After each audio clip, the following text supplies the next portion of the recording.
السلام علیکم dear students, میں سیف القہار اور آج ہم بک IG-1 نبوش کی جو نیو بک ہے اس کے ایلیمنٹ 1 کے پارٹ 2 کا لیکچر نمبر 3 ہے اور کویسچن نمبر 7 ہے۔ ادر انٹرنیشنل سٹینڈرڈز، اور کون کون سے سٹینڈرڈز ہیں؟ جیسے ہم نے پہلے ILO کے سٹینڈرڈز کو پڑھا ہے پچھلے کویسچنز میں، اب ہم ادر سٹینڈرڈز کو بھی دیکھیں گے۔ The international organisation for standardisation جو ISO ہے، basically ISO international standard organisation تھا ISO، لیکن اس کے بعد اس کا نام انہوں نے چینج کر دیا اور اس کو کر دیا the international organisation for standardisation, لیکن اس کا جو آگے ایبریویشن جو ورڈ تھا وہ کیونکہ ISO بہت زیادہ مشہور ہو چکا تھا اس لیے اس کو چینج نہیں کیا۔ تو یہ جو ISO ہے is the world's largest developer of management standards, یہ ایک بہت بڑا ڈیولپر ہے۔ یہ جو ہے اقوام متحدہ کے متحد نہیں ہے، یونائٹڈ نیشن کے متحد نہیں ہے، جیسے ILO ہے وہ تو ان کا ادارہ ہے نا، تو یہ ایک آزاد ادارہ ہے جس کا کام یہ ہے کہ وہ سٹینڈرڈز بناتا ہے۔ اب ISO has developed ISO 9001 the quality management standard, ISO 14001 the environmental management standards،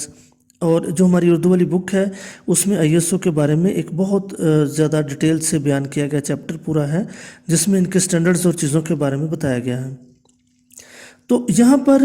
there is an internationally recognise standards for health and safety management, بہت سارے ایسے انٹرنیشنل اسٹینڈرڈز ہیں۔ ISO اسٹینڈرڈ جو 45001 جو 14001 ہے وہ انوائرمنٹل اسٹینڈرڈ ہے، اور ISO نے اس کے بارے میں جو بنایا ہے health and safety, occupation health and safety کے بارے میں، وہ ISO 45001 ہے۔ یہ compatible with other management system standards کے ساتھ ISO 49001 جو ہے اس کے حساب سے، ان سب کے حساب سے بالکل کمپیٹیبل ہے۔ اگر آپ نے پہلے مینجمنٹ کا وہ سٹینڈرڈ لیا ہوا ہے تو اس کے ساتھ جب آپ یہ والا سٹینڈرڈ لیں گے تو یہ آپ کے لیے بہت بہتر رہے گا۔ Information on international standards can be obtained from the relevant national regulatory bodies who published guidance on the documents such as، اس کے بارے میں نا بہت سارے اداروں نے جو ہے وہ اس کی انفارمیشن جو ہے وہ ساری پرووائڈ کی ہوئی ہے، جیسے health and safety executives HSC is the UK کی جو ہے یہ www.hsc.gov.uk بہت بڑی ویب سائٹ ہے، اس کے اوپر بہت زیادہ ڈیٹیلز ہے، ایون کہ نبوش والوں نے بھی بہت زیادہ جو مواد ہے جو ڈیٹا ہے وہ انہی سے لیا ہوا ہے۔ آکوپیشنل سیفٹی ہیلتھ ایڈمنسٹریشن جو ہے جو USA میں ہے وہ ہے OSHA، occupational safety health administration .gov، تو یہ بھی ساری انفارمیشن جو ہے پرووائڈ کرتے ہیں۔ اس کے بعد کویسچن نمبر 8 آ گیا امپلائر کون ہوتا ہے؟ امپلائر وہ ہوتا ہے ایک ایسا شخص جو کسی کو اپنے کام کروانے کے لیے ملازم ہائر کرتا ہے، اسے نوکری دیتا ہے، جو کسی کو جاب دیتا ہے وہ امپلائر ہوتا ہے، اور جو جاب کرتا ہے وہ امپلائی ہوتا ہے۔ امپلائی اور امپلائر میں فرق بہت سارے لوگوں کو اکثر سمجھ ہی نہیں آتی۔ جو نوکری دے رہا ہے وہ امپلائر ہے، اور جو نوکری کر رہا ہے، جو نوکری لے رہا ہے وہ امپلائی ہے۔ اے پرسن اور آرگنائزیشن دیٹ امپلائز پیپل، ایک بندہ جو ہے جو آرگنائزیشن جو لوگوں کو نوکریاں دیتی ہے وہ امپلائر کہلاتے ہیں۔ اب یہ ایک بندہ بھی ہو سکتا ہے، ایک پوری آرگنائزیشن بھی ہو سکتی ہے، اس سے کوئی فرق نہیں پڑتا۔ Responsibility for ensuring that the workplace is safe and free of health risk, یہ ذمہ داری ہے مالکان کی یا مینجمنٹ کی کہ وہ ایسی ورک پلیس دیں جو بالکل رسک فری ہو۔ It is important to consider who an employer owes a duty to, یہ بڑا اہم ہے کہ امپلائر کی کون سی ڈیوٹیاں اس کے اوپر واجب الادا ہیں، کیا فرائض ہیں اس کے جو اس نے پورے کرنے ہیں۔ سب سے پہلے تو he is responsible for their own workers, وہ اپنے ذاتی جو اس کے ذمہ دار جو ملازمین ہیں ان کا ذمہ دار ہے، to ensure their health and safety, کہ وہ ان کی ہیلتھ اور سیفٹی کو انشور کریں۔ اس کے علاوہ other workers who might be working with in their workplace but not their direct employees such as casual workers, agency workers اور کنٹریکٹر۔ پہلے میں آپ کو مختصر تھوڑا سا بتا دوں کہ ایک جو مالک ہے اس کی ذمہ داری ہے کہ وہ اپنے ملازمین کا تحفظ کرے،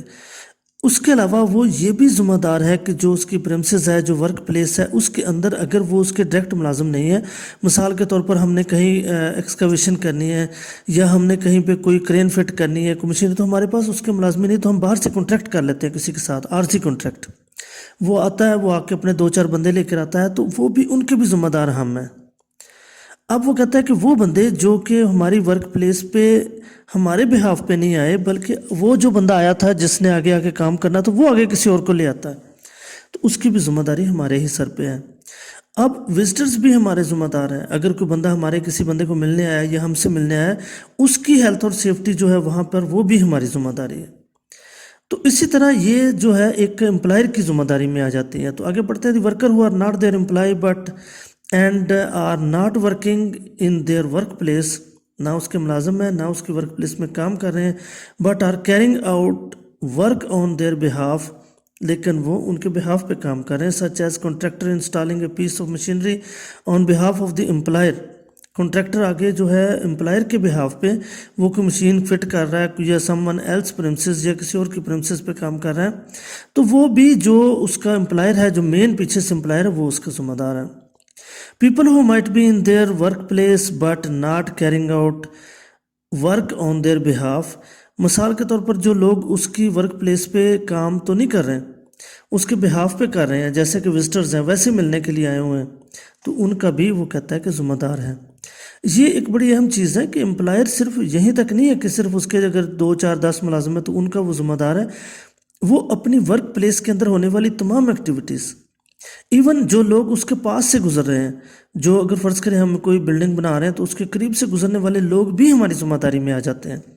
دی people who might be outside their workplace, جو ہماری ورک پلیس سے باہر ہیں،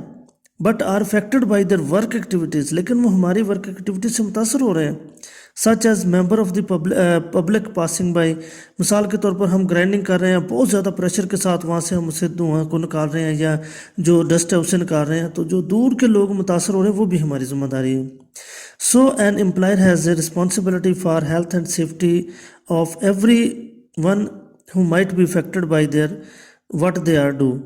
اب جو وہ کام کر رہے ہیں اس سے جو لوگ متاثر ہو رہے ہیں وہ سب اس کی ذمہ داری ہیں۔ اس کے بعد جو ہے وہ کویسچن نمبر 9 ہے، اس میں ہے کہ ڈائریکٹر اینڈ سینئر مینیجرز۔ اب جو ٹاپ لیول مینجمنٹ ہے اس میں ڈائریکٹر اینڈ سینئر مینیجرز آتے ہیں، تو یہ director and senior managers are given an organisation its direction. اب جو ڈائریکٹر اور سینئر مینیجر ہیں ان کا کام کیا ہے کہ وہ اپنی آرگنائزیشن کو ڈائریکشن دیتے ہیں، کرتے کیا ہے اور اپنی پرائرٹیز بتاتے ہیں کہ یہ سب سے پہلے ہم نے ضروری ہے کہ سب سے پہلے جا کے سیفٹی کے اوپر کام کیا جائے۔ They decide the organisation does, وہ کہتے ہیں آرگنائزیشن کیا کرے گی، and how it does it, اور پھر یہ کیسے کام کرے گی، اس کا کام کیا ہے اور کرنا کیسے ہے۔ In effect they control the cooperate body, basically وہ ایک پوری باڈی کو کنٹرول کر رہے ہوتے ہیں۔ They are responsible for ensuring that all the legal requirements and set and rest with the employers are met. وہ ان کی ذمہ داری ہے کہ جتنے بھی وہاں پہ کام ہو رہے ہیں، جتنے بھی ذمہ داری جو سیفٹی اور ہیلتھ سے ریلیٹڈ ہیں وہ ساری۔ اب اس میں ٹاپ مینجمنٹ میں مینیجنگ ڈائریکٹر آ جاتا ہے یا سی ای او آ جاتا ہے، اسی طرح پھر اس کے بعد ڈائریکٹرز آ جاتے ہیں، یہ ٹاپ مینجمنٹ ہے، اور جو مڈل مینجمنٹ ہے اس میں مینیجرز اور سپروائزرز آ جاتے ہیں۔ یہ ڈیفینیشن جو میں بتا رہا ہوں آپ کو، the responsibility of directors and senior managers is to ensure that, جتنے بھی ڈائریکٹرز یا سینئر مینیجرز ہیں ان کی ذمہ داری ہے، ان کی رسپانسبلٹی ہے کہ وہ انشور کریں کس کو، دی right health and safety policy is put in place, کہ جو صحیح ہیلتھ اینڈ سیفٹی پالیسی ہے وہ اپنی جگہ پہ بالکل فٹ کر دی گئی ہے، اس پر کام ہو رہا ہے۔ Advocate resources are allocated to establish, implement and maintain the health and safety management system. تو یہ ایسے ریسورسز جو ہیں، جو ایسی جو چیزیں فراہم کی جائیں کہ وہ امپلیمنٹ ہو سکے، سیفٹی ہیلتھ پالیسی جو ہے مینٹین رہے اور پھر اس پر کام جاری رہے۔ The right organisational structure with clear roles and responsibilities are put in place. ایک آرگنائزیشن اسٹرکچر بنایا گیا ہے جو کہ بالکل صحیح ہے اور وہ اس پہ رول اور رسپانسبلٹی لکھی ہوئی ہیں، کون بندہ کیا کام کرے گا، کیسے کرے گا، کدھر کرے گا، پورا ڈیٹیل بتائی گئی ہوتی ہے۔ ڈائریکٹر یا senior management is appointed with specific responsibility. جو ڈائریکٹر یا سینئر مینیجرز ہیں وہ اس طرح سے اپوائنٹ کیا جائے کہ جو اس کی رسپانسبلٹی ہیلتھ اور سیفٹی کو جانتے ہوں۔ اب ایک آدمی ہم انجینئر رکھ لیتے ہیں، اسے پتہ ہی نہیں ہیلتھ اور سیفٹی کیا ہوتی ہے، تو وہ کیسے کام کرے گا۔ One or more competent persons are appointed to assist the organization in meeting with its health and safety۔ کوئی نہ کوئی ایسے جو ہے وہ سینئر اپوائنٹ کرنے چاہیے جن کو کہ اس کے بارے میں زیادہ ڈیٹیل سے علم ہو۔ The health and safety performance of the organization reviewed on regular basis.